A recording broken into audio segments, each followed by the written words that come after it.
हाँ तो मेरे प्यारे दोस्तों, कैसे हैं आप। स्वागत है आपका एक और नए वीडियो में। तो आज के इस वीडियो में हम NCERT क्लास 8 गणित है ना प्रश्नावली 1.1 को समाप्त करेंगे है ना। NCERT क्लास 8 गणित प्रश्नावली 1.1 को समाप्त करने वाले हैं पूरे तरह से है ना। तो आज के इस वीडियो में हम क्या करेंगे, प्रश्नावली 1.1 को हल करेंगे है ना। जितने भी सवाल हैं उसको हम हल करेंगे है ना। तो जल्दी से शुरू हो जाइए, इस तरफ ध्यान दीजिए, ठीक है। शुरू करते हैं। तो इसमें पहला सवाल है हमारा, इसमें पहला क्वेश्चन है, निम्नलिखित प्रत्येक में गुणन के अंतर्गत उपयोग किए गए गुणधर्म यानी गुण का नाम लिखिए है ना। तो हमें गुण का नाम बताना है, यानी गुणधर्म जो हमें प्रयोग इसमें हुआ है उसका हमें नाम बताना है ना, लिखना है। तो हम क्या करेंगे, सबसे यानी पहले का पहला सवाल है यहाँ पर, -4/5 गुणा में 1 बराबर में 1 गुणा -4/5। तो बराबर में आ गया हमारा -4/5 है ना। तो कहने का मतलब यही है कि जब भी हम किसी संख्या की 1 से गुणा करते हैं, जब भी हम किसी संख्या की 1 से गुणा करते हैं तो उत्तर वही आता है ना। उत्तर देखिए यहाँ पर कितना है, वही आता है नीचे -4/5। तो इसमें क्या हुआ है, केवल 1 से गुणा हुई है, यहाँ भी 1 से गुणा हुई है ना। जैसे मैं क्या करूँ, यहाँ पर a लिखूँ है ना, a तो a की जगह पर है -4/5 और इसकी गुणा में 1 से कर दूँ, ठीक है। अब बराबर में लिखूँ मैं है ना। तो 1 को मैं पहले ले लूँ है ना, यहाँ पर 1 को मैंने बाद में लिया, a के बाद। अब मैं 1 को पहले ले लूँ और गुणा में लिख दूँ a, ठीक है। गुणा में मैंने लिख दिया a, तो बराबर में कितना आएगा, a आएगा है ना। मतलब a की गुणा 1 से करेंगे तो a आएगा, या 1 की गुणा a से करें तो 1 ही आएगा है ना। तो यहाँ पर आपको समझना है, जब भी हम किसी संख्या की यानी कि किसी संख्या की हम 1 से गुणा करेंगे है ना, 1 से गुणा करेंगे तो उत्तर वही आता है ना, उत्तर वही आता है। तो इसे हम क्या कहेंगे, गुणात्मक तत्समक का नियम है ना, गुणात्मक तत्समक का नियम। तो यहाँ पर हम लिखेंगे, क्या लिखेंगे, गुणात्मक, इसमें हमें नियम का नाम लिखना है ना, गुणात्मक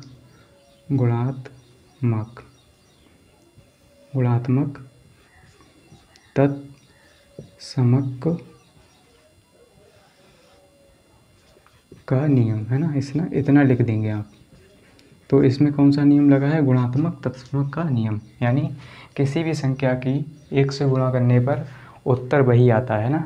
इसको यानी 1 गुणा 1 कहें या 1 गुणा 1 कहें है ना, या हम 1 को पहले ले लें या 1 को बाद में, तो उत्तर हमारा वही आएगा। इसको हम कहेंगे गुणात्मक तत्समक का नियम। तो चलिए अब हम क्या करेंगे, इस पहले का दूसरा सवाल हल करेंगे। पहले का दूसरा है ना, इसमें क्या कहा है देखिए, इसमें क्या है, -13/17 गुणा में -2/7 बराबर में है -2/7 गुणा में है -13/17 है ना। तो अब क्या करेंगे, हम दूसरे यानी दूसरे का दूसरा सवाल हल करेंगे।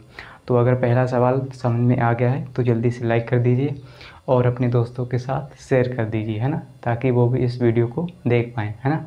तो चलिए हम क्या करेंगे, इसको हल करेंगे यानी समझेंगे इसमें कौन सा नियम लगा है ना।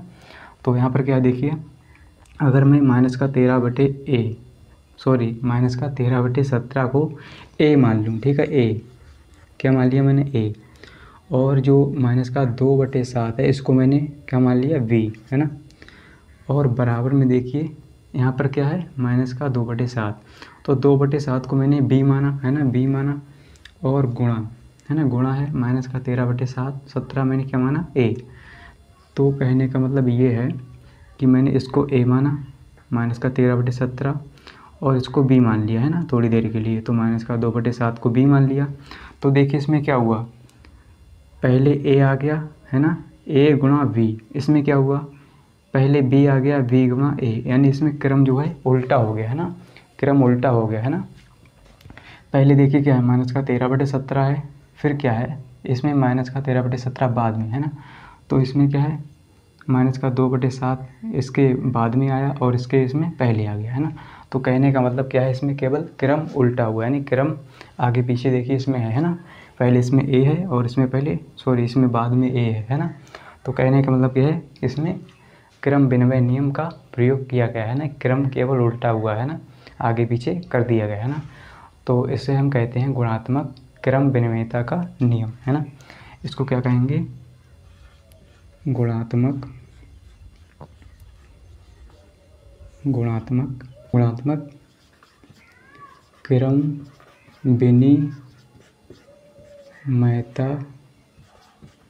क्रम विनिमयता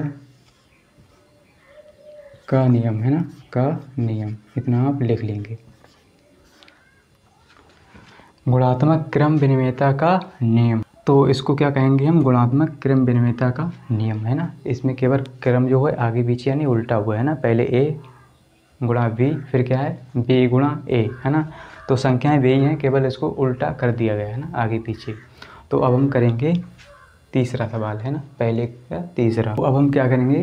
पहले का तीसरा सवाल हल करेंगे। अगर पहले का दूसरा और पहला समझ में आ गया है तो जल्दी से लाइक कर दीजिए और कमेंट में ज़रूर लिखेंगे कि हाँ सर जी हमें समझ में आ गया है ना। तो जिससे क्या होता है, हमें मोटिवेशन मिलता है, जिससे क्या होता है आपके लिए अच्छे से अच्छे वीडियो बना के लाते रहें है ना। चलिए अब क्या करेंगे? पहले का तीसरा करेंगे। तो इसमें देखिए क्या है, माइनस का 19/29 गुणा में है 29/-19 है ना। तो मैं क्या करूं, माइनस का 29 है, सॉरी माइनस का 19 है, इसको मैं ए मान लेता हूं। क्या मानता हूं? ए है ना। माइनस का 19 मैंने मान लिया ए, और जो 29 है बटे में इसको मान लिया मैंने वी है ना। अब क्या करूं मैं? तो मैंने माइनस का 29 को मान लिया ए, सॉरी माइनस का 19 को मान लिया मैंने ए, और जो 29 है इसको मान लिया वी है ना। तो देखिए यहाँ पर क्या है, 29 को मैंने माना वी, यानी वी ऊपर है, और माइनस का 19 माना मैंने ए। तो आपको दिख गया होगा साफ साफ है ना, नज़र आ रहा होगा कि देखिए इसमें क्या है, ए बटा बी गुणा वी बटा ए, यानी जो इसमें संख्याएं क्या है ऊपर नीचे उल्टी हो गई है ना। देखिए पहले ए ऊपर है और इसमें ए नीचे है ना, इसमें बी नीचे है, इसमें बी ऊपर है, यानी ए बटे बी गुणा बी बटे ए है ना। तो इसमें क्या है देखिए, माइनस का 19 ऊपर है और इसमें माइनस का 19 नीचे है, इसमें 29 जो है नीचे है, इसमें 29 ऊपर है। तो जब ऊपर नीचे संख्याएं होती हैं तो आपने पढ़ा होगा कि हम उनको काट सकते हैं है ना। क्या कर सकते हैं? काट सकते हैं। तो यहाँ से ए कैंसिल हो जाएगा है ना, एक जैसे हैं। यहाँ भी देखिए एक जैसी संख्या है, माइनस की 19 और ये माइनस का 29 यानी इससे ये कैंसिल, इससे ये कैंसिल, तो बराबर में कितना आ जाएगा? 1 है ना, 1। तो इसी प्रकार बी से बी कैंसिल हो जाएगा, बराबर में 1 आ जाएगा है ना। तो इस नियम को हम क्या कहेंगे? गुणात्मक प्रतिलोम का नियम। गुणात्मक प्रतिलोम का मतलब होता है उल्टा है ना, प्रतिलोम का मतलब उल्टा, तो इसको हम कहेंगे गुणात्मक प्रतिलोम का नियम है ना। इसको क्या कहेंगे? गुणात्मक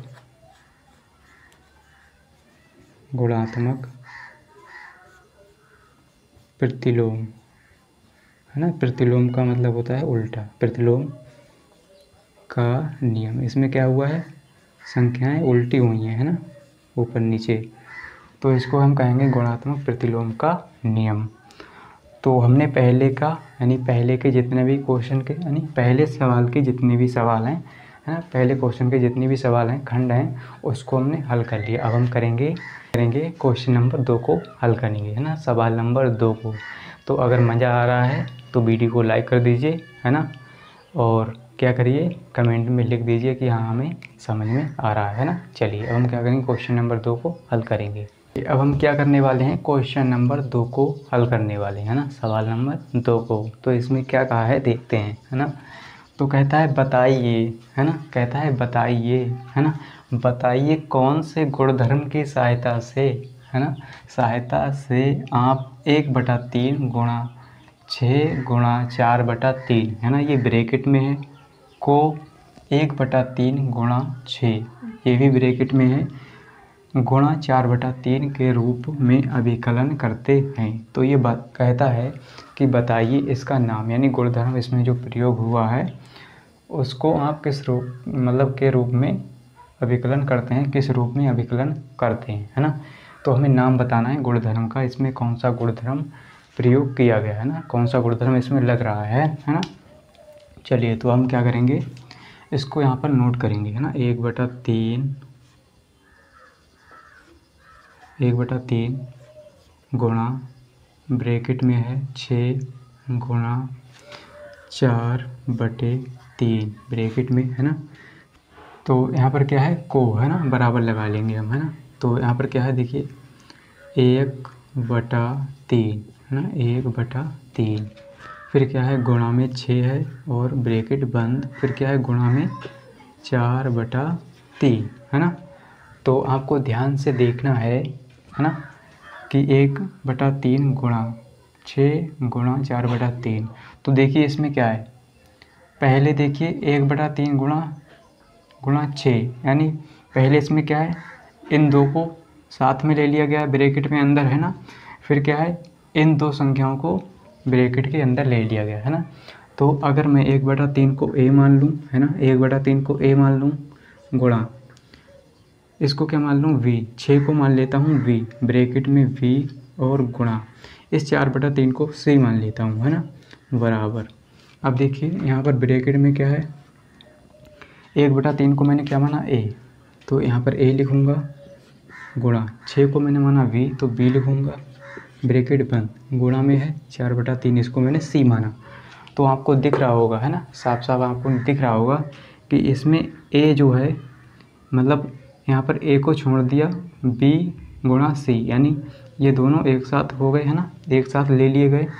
और इसमें क्या है देखिए, c को छोड़ दिया गया है लास्ट में, और a गुणा v साथ में है ना, ब्रैकेट में। तो इसमें भी ऐसा ही हुआ, देखिए 1/3 है ना, इसको क्या है 1/3 को छोड़ दिया है ना, फिर क्या है 6 गुणा 4/3 को, मतलब ये दोनों साथ साथ हैं। तो यहाँ पर ये दोनों साथ हैं, यहाँ पर ये दोनों साथ हैं है ना। तो यहाँ पर देखिए कौन सा नियम लगेगा, साहचर्यता का नियम है ना, साहचर्यता का नियम। तो यहाँ पर लिखेंगे साहचर्यता का नियम है, साहचर्यता का नियम है ना। तो इतनी बात आपको समझ में आ गई होगी है ना। तो यहाँ पर लिख लिया हमने साहचर्यता का नियम है ना। तो अगर समझ में नहीं आया तो फिर से समझ लेते हैं है ना।